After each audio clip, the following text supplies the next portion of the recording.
Tika and Lou are rescue cats, but they have very different tastes.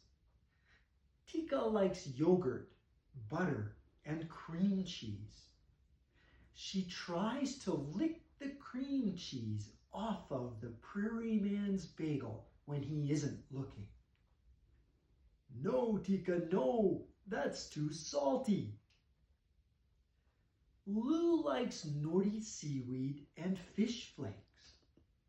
He tries to pull seaweed from the pack with his teeth when the transplanted lady makes rice balls. No, Lou, no, that's too salty. The kitchen is a perfect place for kitties to pounce on snack food.